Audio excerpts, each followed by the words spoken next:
Channel Geeta Panchal real life. और कैसे हैं आप सभी? आई होप ठीक होंगे, खुश होंगे, मस्त होंगे, अपना ध्यान रख रहे होंगे। तो गाइज एक बार फिर से आपका वेलकम है मेरे YouTube channel Geeta Panchal real life में। तो गाइज मैं फिर से आ गई हूँ आपके सामने एक नई और इंटरेस्टिंग वीडियो लेकर। और गाइज आज की वीडियो का टॉपिक है फिर से नोज रिंग। यस, आप लोग इतने एक्साइटेड हो नोज रिंग को लेकर के, और वैसे भी जैसे मेरा व्लॉगिंग का चैनल है तो मुझे मज़ा आ रहा है, इंटरेस्टिंग लग रहा है ये टॉपिक। तो गाइज आज की मुझे रिक्वेस्ट आई है नोज रिंग की अपनी पियर्सिंग की स्टोरी बताओ। तो गाइज मैं शेयर करना चाहूँगी, क्योंकि कुछ ऐसा इसमें छुपाने वाली कोई बात नहीं है। अगर कोई जानना चाहता है कि मेरी नोज पियर्सिंग की स्टोरी क्या है तो मैं बताती हूँ। गाइज मेरी जो नोज की जो पियर्सिंग है, वो जो छेद करते हैं जिसमें नाक में कोक का बाली कुछ भी पहनने के लिए, तो वो बहुत अर्ली एज में हो गई थी। अर्ली एज में मतलब मैं बहुत छोटी थी। छोटी क्या कहोगे आप, थर्ड फोर्थ में, इससे भी शायद कम। एक्चुअली मुझे अच्छी तरीके से याद नहीं है, तो थर्ड फोर्थ में मेरी पियर्सिंग हो गई थी। और एक्चुअली हमारे में क्या होता है कि पियर्सिंग ना एक पेनफुल प्रोसेस होती है। और वैसे भी जो ये हमारी नाक का जो होता है ना, यहाँ पे जो भी हड्डी या हड्डी तो नहीं होती, मांस होता है कुछ, वो एक्चुअली छोटे बच्चे का बहुत सॉफ्ट होता है, और बड़े जो लोग हो जाते हैं तो उनका थोड़ा थिकनेस आ जाती है। तो सबके माइंड में होता है कि बच्चे का अगर अर्ली एज में करवा दिया जाए ना तो उसको पेन कम होगा और वो मतलब अच्छी तरीके से हो जाएगा। तो मेरी भी बड़ी छोटी एज में करा दी थी। और एक्चुअली मुझे सच में याद भी नहीं, बट हाँ मुझे थोड़ा थोड़ा याद है कि जब पियर्सिंग कराई थी, तो एक्चुअली जब मुझे स्टोरी बतानी है तो मैं पूरी डिटेल बताऊंगी। ये कोई जैसे आजकल ज्वेलर की शॉप से जाके कराते हैं पियर्सिंग या कैसे भी, तो मैं आपको बता दूं कि मेरी ऐसे नहीं हुई। हमारे एक्चुअली आज भी आते हैं वो कहीं कहीं गली में आते हैं पियर्सिंग करने के लिए। वो स्पेशल होते हैं, वो सिर्फ पियर्सिंग ही करते हैं। मेरा इयररिंग्स का और नोज का इकट्ठा हुआ, क्योंकि जैसे मैंने कहा कि ये पेनफुल प्रोसेस होता है और इसका करवा देते हैं बच्चों का अर्ली एज में ही। तो मेरा भी अर्ली एज में हुआ, तो नोज और ईयर्स का मेरा इकट्ठा हुआ। तो फिर वो क्या करते हैं, उनके पास एक चांदी का वायर होता है, लंबा सा रैप बना होता है, थोड़ा थोड़ा याद है मुझे। तो उसमें से वो कट करते हैं इतना जितना भी उनको लेना होता है मोड़ के तार डालने के लिए, इस हिसाब से वो इतना वायर लेते हैं। चांदी का होता है वो। तो उसको क्या करते हैं, वो जो उसके आगे का जो सिरा होता है ना, उसको वो घिसते हैं। घिस के ना वो उसको एकदम से तीखा और नोक वाला बना लेते हैं, जो नाक में अच्छी तरीके से चला जाए। तो फिर वो चांदी का जो वायर होता है वो क्या करते हैं, बड़ा पकड़ करके पहले वो पॉइंट लगा देते हैं, ऐसे करके कुछ निशान लगा देते हैं कि हमें पर्टिकुलर इसी एरिया में पियर्सिंग करनी है। तो वो निशान लगा देते हैं और बच्चे को थोड़ा माँ पकड़ लेती है, क्योंकि थर्ड फोर्थ का बच्चा इतना बड़ा नहीं होता है। और सच में मैंने जितने बड़े लोगों को देखा है ना, तो उनको पेन ज़्यादा होता है, ये मैंने देखा है। तो वो क्या करते हैं, उसको वायर को एकदम से, ये मुझे याद है कि ऐसा लगता है ना कि जैसे करंट लगा हो। दर्द उस टाइम पर दर्द नहीं होता है, और वो ना कोई सुन करते हैं ना कोई कुछ, जैसे कुछ भी नहीं, बेहोश कुछ भी नहीं। वो सिर्फ ऐसे पॉइंट से पकड़ते हैं और फटाक से ऐसे डालते हैं। मुझे पता है, ऐसे करके फटाक से उस वायर को जो नोक बना लेते हैं ना, वो डालते हैं, और डाल के ना उसको फिर इस तरीके से मोड़ देते हैं नीचे उस वायर को।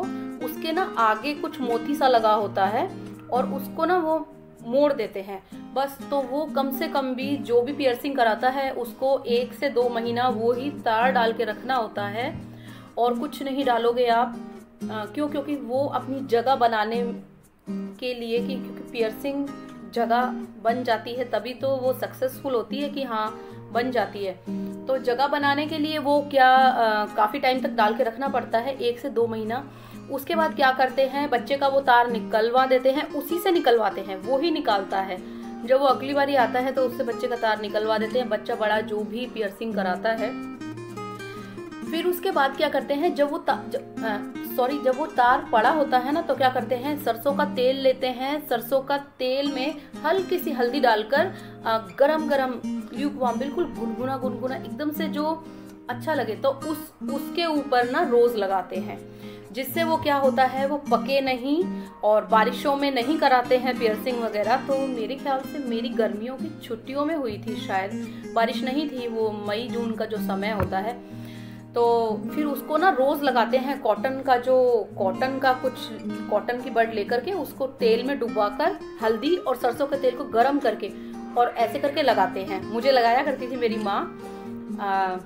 तो उसके बाद फिर वो ठीक हो जाता है। उससे क्या होता है, एंटीसेप्टिक होती है, तो हमें कोई ट्यूब वगैरह तो कुछ लगानी नहीं होती, तो वो एंटीसेप्टिक होता है, तो वो उसको क्या करता है, पकने नहीं देता, जो पियर्सिंग होल होता है उसको पकने नहीं देता।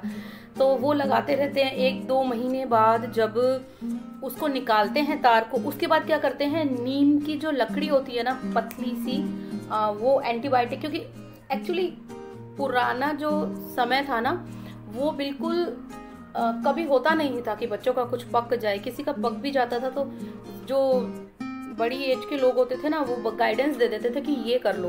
तो उस तार को निकालने के बाद भी डायरेक्ट सोने का या गोल्ड का या कुछ नहीं डालते थे, नीम की लकड़ी लेकर पतले वाली, और वो बच्चे के डाल देते थे। और वो जो कंटिन्यूसली वो जो सरसों का तेल लगाते हैं ना, हल्दी वाला, वो लगाते रहते थे। तो मैं ये अपनी स्टोरी बता रही हूँ, और मेनली हमारे यहाँ सभी के साथ ऐसा होता है, और मोस्टली अर्ली एज में। आजकल बच्चों का करवाते भी हैं, कुछ नहीं भी करवाते, बट अर्ली एज में ही मोस्टली करवा देते हैं।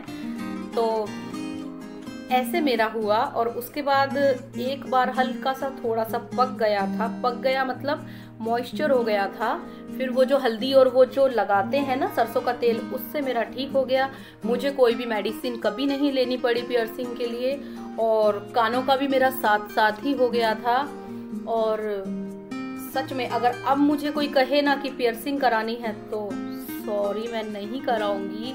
रियली पियर्सिंग बहुत सच में पेनफुल होती है। और देखिए, मैं आपको दिखाऊं, ये मैंने ऊपर की पियर्सिंग कराई थी, ये देखिए, ये मैंने अपनी मैरिज पे कराई थी, बट और ये ना बंद हो गई है।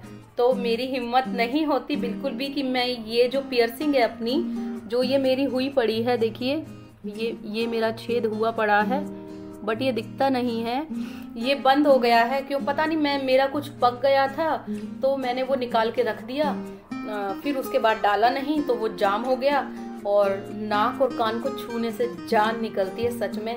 तो ये मेरी नोज पियर्सिंग की स्टोरी थी। कोई पेनफुल नहीं थी, अर्ली एज में हो गई, इजीली हो गई, थोड़ा सा पका तो वो ठीक हो गया। और इससे ये भी पता चलता है कि जैसे पुराने टाइम में घर पर ही कितनी इजी तरीके से हो जाता था। आजकल तो मैंने सुना है पियर्सिंग जब कराते हैं तो थोड़ी मेडिसिन वगैरह भी कुछ लेनी पड़ती है कि एंटीबायोटिक पके ना, ये वो सब। तो मेरी तो ये छोटी सी स्टोरी है, और मुझे सच में बहुत शौक था जब मैं छोटी थी पियर्सिंग का। और शौक क्या था वैसे, एक्चुअली आर्टिफिशियल कहीं पहना नहीं, बट गोल्ड के छोटे छोटे डाल लिए, और नोज में मेरी वो एक छोटा सा बिल्कुल जरा सा मोती होता है ना, बिल्कुल चींटी के जितना, वो मेरी नोज में हमेशा पड़ा रहता था। और शायद ही मैं अपनी क्लास में, शायद मेरी ही पियर्सिंग हुई थी अपनी क्लास में, जब मैं स्कूल में पढ़ती थी। किसी भी गर्ल की नहीं हुई थी, 1-2 की हुई होगी, मेरी ही सबसे पहले हुई थी। और जो एक मेरी फ्रेंड है, उन्होंने जब अपनी मैरिज पे कराई तो वो मुझे बताती हैं कि वो सच में पेनफुल होता है। और क्योंकि कहते हैं कि जो से लोकल लैंग्वेज में कि ये जो हाड़ जो होता है, ये होता है जो ये हिस्सा थोड़ा मोटा हो जाता है, या इसमें सेंसिटिव कुछ ज़्यादा हो जाता है, बच्चा इतना माइंड नहीं करते। तो ये मेरी नोज पियर्सिंग की स्टोरी थी। आपको कैसी लगी? अगर आपको मेरी नोज पियर्सिंग की स्टोरी अच्छी लगी और मैंने आपको टू द पॉइंट बताया है, जो मेरे साथ हुआ है, मैंने अपनी स्टोरी बताई है बिल्कुल लॉयल्टी से, तो आपको मेरी नोज पिन की स्टोरी कैसी लगी? और आपको मेरी अगर नोज पियर्सिंग की स्टोरी अच्छी लगी तो इसे लाइक कीजिएगा और बहुत सारा शेयर कीजिएगा। और आप बताइएगा कि क्या मैं सही कह रही हूँ, पहले ऐसे ही होता था ना? तो आज के लिए इतना ही। और अगर आप मेरे चैनल पे नए हैं तो मेरे चैनल को सब्सक्राइब कीजिएगा। और जैसे मैं आपके पसंद के टॉपिक पर वीडियो बनाती हूँ तो मुझे ढेर सारा प्यार दीजिएगा, और मुझे बहुत सारा प्यार मिल भी रहा है आप लोगों का, उसका दिल से शुक्रिया आपके प्यार का। इसी तरीके से मुझे प्यार देते रहना। और मेरे चैनल पे नए हैं तो आप मेरे चैनल को जल्दी से सब्सक्राइब कर दीजिए, बहुत अच्छी अच्छी वीडियोस आपको मिलेंगी। और बेल आइकन जरूर दबाइएगा, सबसे पहले टाइम श्योर आपको मिलेंगी। तो आज के लिए इतना ही, एक और नई वीडियो के साथ हाजिर होते हैं फिर से। जरूर बताइएगा कैसी लगी आपको मेरी ये स्टोरी। तो okay, bye bye, take care, love you.